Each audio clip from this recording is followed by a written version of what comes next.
Want a lightweight rifle? Want it to be full UK power? Maybe you want it to be sub £200 and you want it to be a PCP. And you want it to be from a well-known brand. And maybe you'd like a night out with Charlie's Theron thrown in.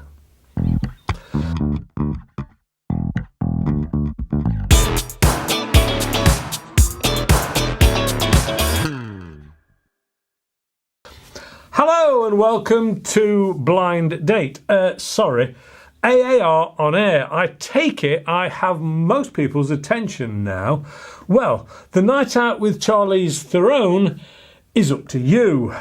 And it's likely going to cost you considerably more than this rifle. But the good news is, the rest of the list, Umarex probably have you covered with the new UX Iconix PCP.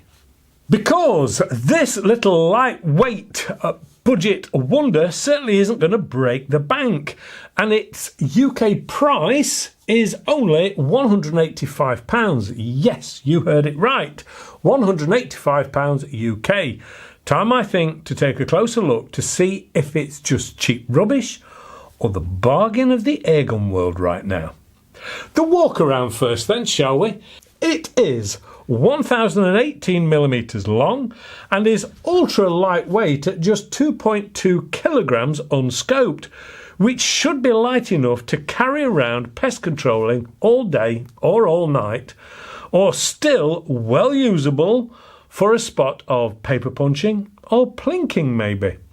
It's also light enough for the younger generation to use, or even the missus maybe, should she be on the lighter side of Les Dawson's mother-in-law. From the front then, it is all black, and the 510mm barrel has a 1/2-inch UNF thread on the end for a silencer, which will naturally extend the length but keep the neighbourhood blissfully unaware of what you're doing maybe. Below this is the 100cc air tube, which is nice and slim and should give this a claimed up to 60 shots per 207 bar fill. And if you're wondering why it's that specific, well, it is because it actually reads in PSI and not bar on the gauge, which is colour-coded yellow, green and red on the end of the air tube, which is quite small but is easy to read, and it has a very clear format. Realistically, this shot count, however, is more of a real-world 20 to 30 shots or 2 to 3 magazines worth of full power shots. More on that a little later when we do the power testing. Positioned behind the gauge is a twist cover for the fill port. Always a nice idea to keep things clean and prevent any losses of bungs or covers, etc. The fill probe is supplied in the box and has a simple male snap connector fitting on the other end, so no need for additional fittings to attach it to your pump, tank or compressor. Again, nice idea. From here you move down the length of the rifle and meet the injection moulded polymer stock, which is going to be highly serviceable, and it must be said is well thought out and naturally gives this its lightweight finish. Getting this knocked about really shouldn't be a problem, and of course at this price it shouldn't be too upsetting either.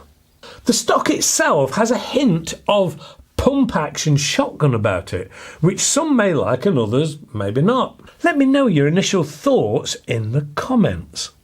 The top rail is split in two for the single shot tray or 10 round magazine fitment, which incidentally, the magazines are pretty good quality and they're there to fit between those rails. There are surprisingly 2 of these high quality magazines in the box, which again represents excellent value. But even with that split opening, you shouldn't really have any issues fitting your scope to the Weaver Picatinny rail system. Below this is the trigger, which is a two-stage item with quite a stiff second stage. But if you're looking for match grade trigger at this price, then you must be the kind of individual who actually thinks they stand a chance with Charlie's Throne. The safety is unlike anything I've seen before, and I think it's a terrific idea. It is pull back on the latch, which is outside the trigger guard, for safe. And you can then pop it into fire either by sliding forward inside the trigger area or simply sliding that bottom latch forward again itself. There is also a red indicator in the window to tell you when you're live. Again, another really nice and well thought out design, especially from a budget gun. The cocking action is side lever, and not only is that in itself a shock at this price range, but its smoothness is even more of a shock. No, it's not switchable from right to left before anyone asks, but it is decockable. The grip is surprisingly comfortable and ribbed for extra grip, and will allow thumbs up or thumbs down styles of shooting. The butt is skeletal with a hard rubber stop on the back. It is a good length from butt pad to trigger and doesn't feel junior like some of these budget guns can be guilty of. Time to get this over the chronograph to see what the power output is on this 177 caliber version. It's worth mentioning, of course, that there is the option of a 2.2 caliber version if you prefer. Now, before we do that, loading the magazine is pretty simple and very familiar to a lot of the budget rifles. Simply turn the front cover clockwise all the way until it stops. Then pop in your first pellet, making sure it doesn't fall all the way through. Then, turning the front cover back anti-clockwise will reveal each of the slots. And then just simply keep going round until you've slotted them all in. It's pretty simple, really. Then pull back on the side lever and put in from the right hand side. There's a nice reassuring click when it happens.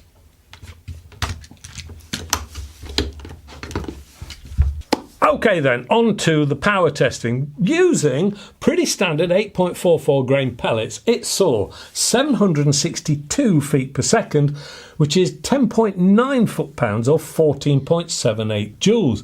Then, adding some 10.34 grains into the mix, it saw 693 feet per second, which is 11.03 foot-pounds or 14.95 joules. Now, this is advertised as being sub 15 joules, so you can't really argue with those figures. Now, at this point, it's worth mentioning that this is with a full charge of air. Using this in real-world conditions, it is worth highlighting that the power level can tail off as the pressure decreases. Naturally, this isn't regulated, certainly not at this price. So it's worth noting that if you want the best out of this, then you will need to top up that 100cc tank on a regular basis.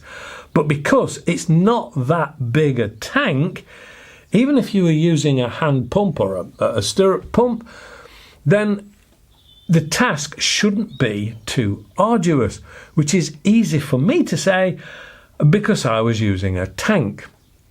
Well, let's see if its non-regulated construction makes a difference to the accuracy then, shall we? Time to drop a scope on this and get it out on the range at 40 metres. The scope I had available at the time was a 4-16 Veyron, but after the testing, Vector told me they are doing a complete package with the Iconix, which I'll tell you a little bit more about later, after the target work. Here goes. Well, the Iconix from Umarex. It's the UX brand, which is the more budget end. I must admit, it's very lightweight, skeleton design, mostly plastic or polymer. It's pre-molded, injection molded, including the Weaver Picatinny rail on the top, forms part of it. It is not a bad looking gun, to be fair, and it doesn't feel too junior. It's not a junior gun, but sometimes these things do feel very junior, almost as if they try to cut back on materials and they cut back on the length at the same time. It will take a silencer just by changing out at the top. It doesn't feel particularly loud, or it doesn't sound particularly loud, so it's not too bad, but putting a silencer on will definitely bring that sound down. It's got a really funky safety on there, which I do quite like. It's pretty good. I've dropped a Veyron scope on it simply because I haven't got anything else available at the time, and I've not gone too bad. I've only got a 4:16, so anybody putting on, they're not likely to put high magnification expensive scopes on this, so I've kept it down to a reasonable level. You are going to get a good usable 30 shots. It will give out 60, but it starts to drop off on power. Now this is giving a reasonable amount of power as it stands. We're shooting out at 40 meters, and it's enough power to take out some pests. The only thing you've got to watch, of course, is the accuracy. Now, I've very briefly zeroed it in, and I was using some JSB exacts, which is pretty standard stuff, really. But it seems to be, and certainly this tin, I don't know what happened, it's been thrown around the place. There's such an awful lot of deformed pellets in it, so it wasn't giving particularly good results. So I've gone on to some Barracuda 8s, which certainly the skirts and everything look a lot better on it. So we're going to try it with those, which is very dangerous because I haven't actually shot it with those, and I've got it preloaded up, and I'm now going to film it. But anyway, there you go. That's what it's all about. It's a nice day. The lighting keeps changing from dark to bright and dark to bright, so it's going to be a nightmare to try and get this thing colour balanced. So if it looks like I'm in shade sometimes, etc., I apologise in advance. But anyway, here we go. Too much natter. Let's give this Iconix a bit of a go, shall we? I managed to get some filth all over my trousers while I've been lumping about.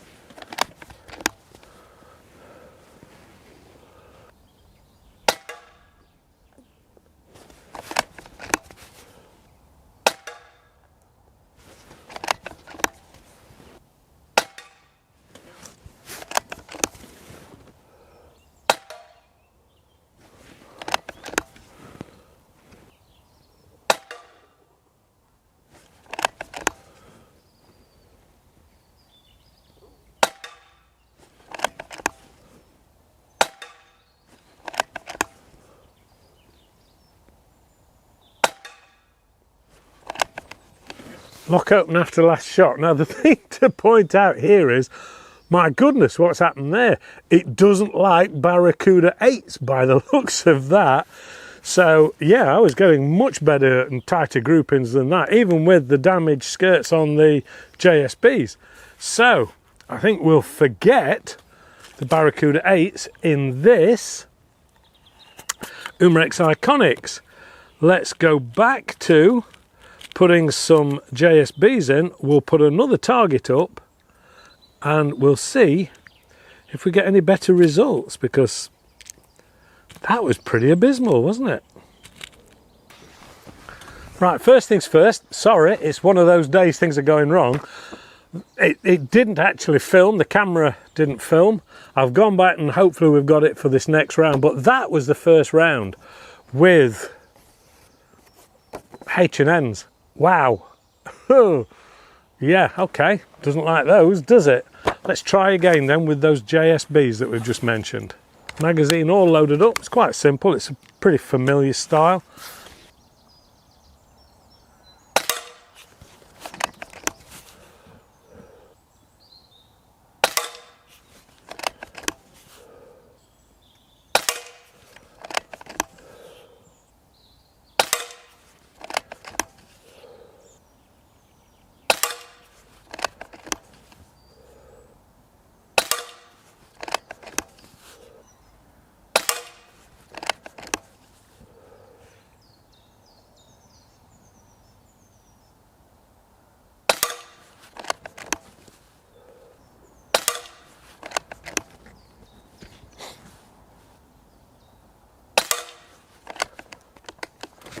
That's it. I don't think that's too bad. I don't think that's too bad at all. That one compared to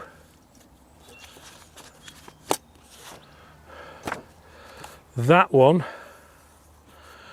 with the Barracuda 8s. Now Barracuda 8s are a really good pellet, a very good pellet.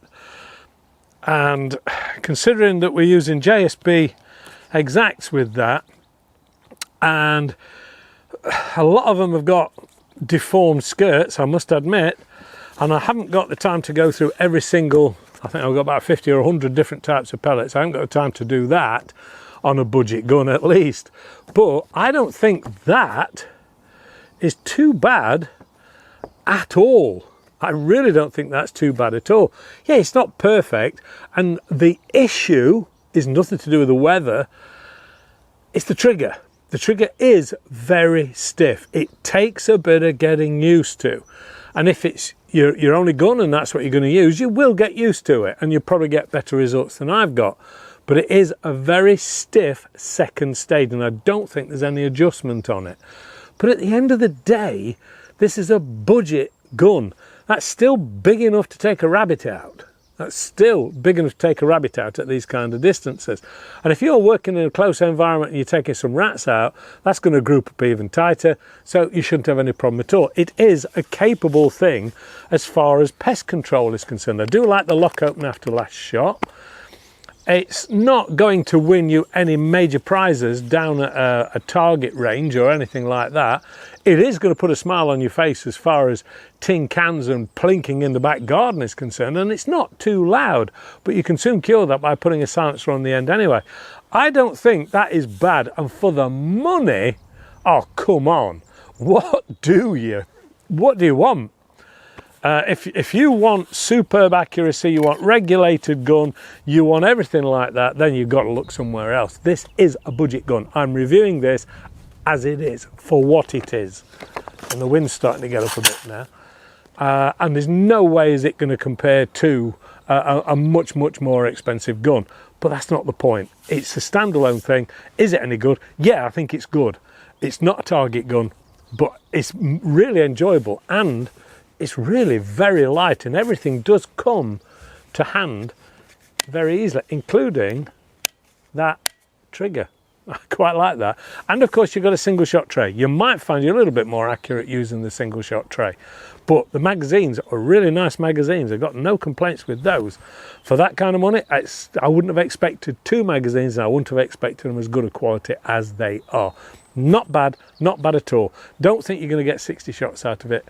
You will, but it'll be dropping down. So you're going to get good 20, 30 shots, 2 or 3 magazines. There you go. There's a lot there, and it's a really enjoyable thing to shoot. With that, and the sun's finally coming out, back to the studio. Well, not bad for what I consider to be the cheapest budget side lever PCP out there. Now, using the Barracuda 8s, it really didn't like them. I went back to the JSBs, which are a little bit deformed. I don't know whether I've got a bad batch here, but the results were far superior to what it was using Barracuda 8s. So the one thing that you're going to need to do is find out what pellets it prefers if you're going to look at buying one. Don't be afraid to try several different lots. You know, at £185 UK price point, I feel you will be very hard pushed to really call this. Yes, the trigger is heavy, and the top trump shot count boys won't be particularly happy, but the twin magazines and single shot tray and the ability to fit a silencer to this should hopefully make up for it. It is great fun, and in this day and age is almost throwaway priced. It will certainly be a good starter gun for young and old alike, or a budget way of taking out a few pests for the guys who aren't really dedicated shooters and just want it to do a job. It will be more than good enough for a spot of back garden fun and plinking and destroying a few cans, and will be entertaining for most of all of the family. Yes, you will need a method of popping air into it, but a pump isn't really that expensive in the scheme of things, and if you're not filling a 500cc carbon bottle on the front, well, it's not likely to have you grabbing your chest and dropping to your knees just to top it up. There is a Vector Air package available for £295 that consists of the Iconix, a quality gun bag, a Victoptic scope, and a silencer thrown in as well. Don't forget, it also comes naturally with the 2 magazines, filler probe, and a single shot tray. This package is also upgradable on the scope front, or downgradable to a red dot if you prefer. So a pretty complete package for less than £300 UK for a PCP. I don't think that's bad at all. As always, I've enjoyed this budget belter. It's easy to use and fun to shoot. Hopefully you've enjoyed this review too. If so, please give us the old thumbs up. Don't forget to subscribe and feel free to share. And don't forget to hit the alarm notification bell. While you're at it, take the time to visit the AAR On Air website for news, chat, merch, and of course the competitions for some fantastic guns. A big thank you, as always, goes to Vector Air for the loan of this Iconix. Don't forget that package that they've created, should you want to look at one. And that is it for me. So, just leaves me to say, please stay safe and shoot safe. And hopefully, I'll see you all next time. Bye for now.